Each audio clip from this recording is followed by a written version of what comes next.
सूरज की पहली किरण ज़ूबी खरगोश पर पड़ी तो वो जल्दी से अलिफाटे बैठा। आज तो मुझे बहुत से काम करने हैं। ये ख्याल आते ही खरगोश ने बिस्तर से छलांग लगाई। इसने सोचा कि सबसे पहले वो नाश्ते का सामान लाएगा, फिर अपने घर की सफाई करेगा। कल सुबह उसकी प्यारी खाला इससे मिलने आने वाली थीं। खाला काफी दिनों बाद इससे मिलने आ रही थी। ज़ूबी ने खाला के लिए एक अच्छी सी दावत का एहतमाम किया। उसने लाल छड़ी हाथ में ली, सर पर हैट पहना और बाजार की तरफ चल पड़ा। पहली दुकान लूमड़ खालू की थी। इसने वहां से गाजर और सेब खरीदे। ये आज मेरे खाने के लिए काफी होंगे, ज़ूबी ने सोचा और लूमड़ खालू को पैसे अदा करके घर आ गया। पहले इसने नाश्ता किया, फिर घर को धोया, जो चादरें मैली थीं उन्हें बदला। काम करते करते दोपहर के खाने का वक्त हो गया।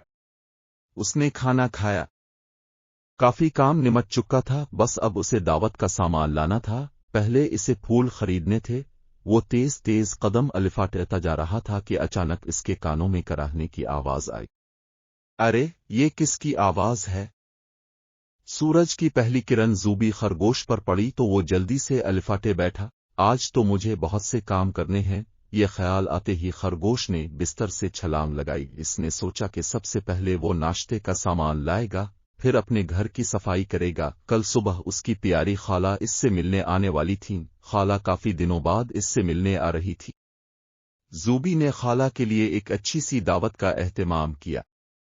उसने लाल छड़ी हाथ में ली, सर पर हैट पहना और बाजार की तरफ चल पड़ा। पहली दुकान लूमड़ खालू की थी। इसने वहां से गाजर और सेब खरीदे।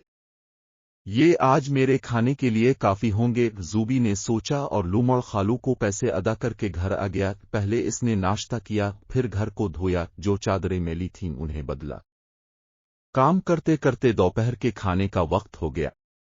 उसने खाना खाया। काफी काम निमट चुका था, बस अब उसे दावत का सामान लाना था। पहले इसे फूल खरीदने थे। वो तेज तेज कदम अलिफाटता जा रहा था कि अचानक इसके कानों में कराहने की आवाज आई। अरे, ये किसकी आवाज है? सूरज की पहली किरण ज़ूबी खरगोश पर पड़ी तो वो जल्दी से अलिफाटे बैठा।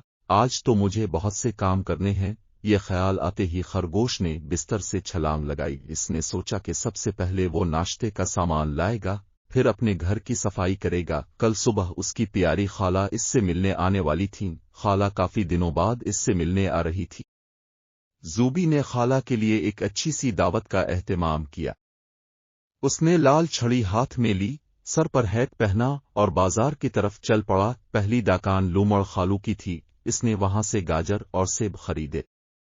ये आज मेरे खाने के लिए काफी होंगे, ज़ूबी ने सोचा और लूमड़ खालू को पैसे अदा करके घर आ गया। पहले इसने नाश्ता किया, फिर घर को धोया, जो चादरें मैली थीं उन्हें बदला। काम करते करते दोपहर के खाने का वक्त हो गया। उसने खाना खाया। काफी काम निमट चुका था, बस अब उसे दावत का सामान लाना था। पहले इसे फूल खरीदने थे। वो तेज तेज कदम अलिफाटता जा रहा था कि अचानक इसके कानों में कराहने की आवाज आई।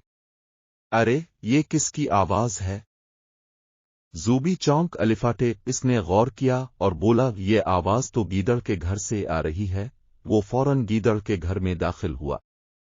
गीदड़ नाना अपने पलंग पर लेटे हुए थे। वो एक हाथ से मेज पर रखा पानी का गिलास लेने की कोशिश कर रहे थे। ज़ूबी ने फौरन आगे बढ़कर गीदड़ को पानी पिलाया। उन्हें इस वक्त तेज बुखार था। गीदड़ ने लरजती आवाज में कुछ खाने को मांगा। ज़ूबी खरगोश ने दिल ही दिल में अपने आप की मलामत की कि पहले क्यों ना आ गया। वक्त तेजी से गुजर रहा था, लेकिन ज़ूबी गीदड़ को इस हालत में छोड़कर जा भी नहीं सकता था। उसने किचन में देखा, वहां कुछ भी नहीं था।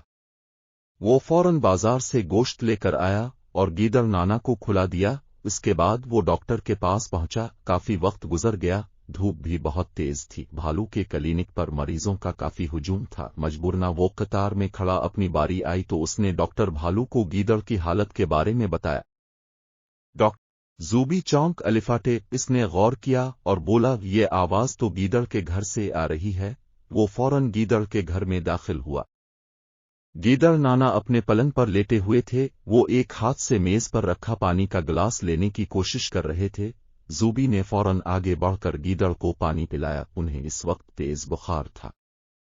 گیدڑ نے لرزتی آواز میں کچھ کھانے کو مانگا۔ زوبی خرگوش نے دل ہی دل میں اپنے آپ کی ملامت کی کہ پہلے کیوں نہ آ گیا۔ وقت تیزی سے گزر رہا تھا لیکن زوبی گیدڑ کو اس حالت میں چھوڑ کر جا بھی نہیں سکتا تھا۔ اس نے کچن میں دیکھا، وہاں کچھ بھی نہیں تھا۔ وہ